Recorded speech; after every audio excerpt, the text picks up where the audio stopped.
Namaku Adit. Aku adalah murid yang cukup nakal di sekolah. Aku sering membuat orang tuaku khawatir karena kenakalanku.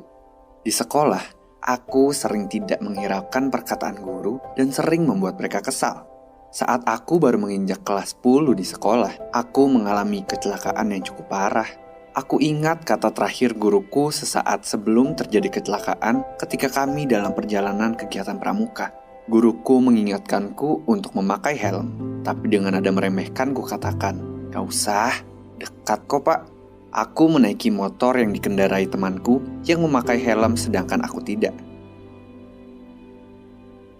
Semula, perjalanan kami lancar-lancar saja, tapi tiba-tiba di depan kami ada truk yang berhenti secara mendadak. Temanku yang kaget berusaha menghindarinya, namun malah membuat kami menabrak truk tersebut. Kami berdua terjatuh, kemudian dari arah belakang ada motor yang melindasku. Setelah itu, aku tidak ingat apa-apa lagi. Saat tersadar, aku sudah berada di IGD, dan kulihat raut wajah khawatir Mama dan Papa.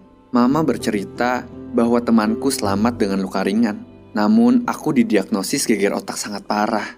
Hasil ronsen memperlihatkan bahwa tulang tengkorakku patah hingga menusuk otakku. Dokter mengatakan bahwa kesempatan hidupku hanya sedikit dan hanya mujizat yang dapat menyelamatkanku. Mendengar perkataan dokter, aku hanya bisa menangis dan menyesali keadaanku. Hari-hariku di rumah sakit sangat menyakitkan. Hari pertama, aku mengalami pendarahan yang keluar dari telinga, hidung, dan mulutku.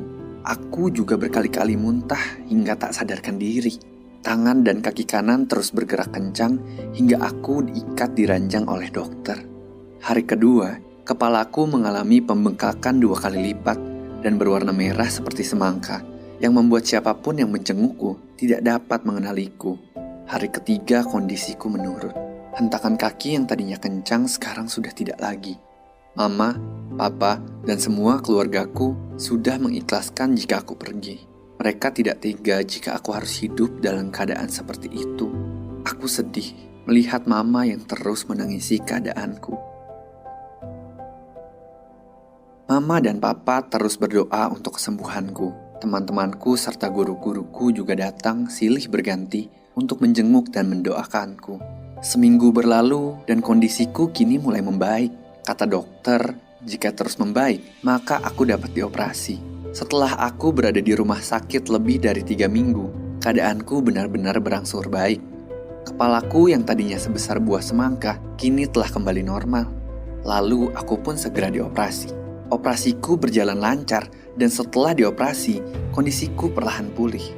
Aku mulai belajar bergerak, berbicara, dan makan layaknya bayi yang baru lahir.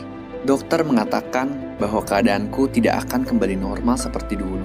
Tetapi aku bersyukur karena setidaknya aku masih selamat dan hidup.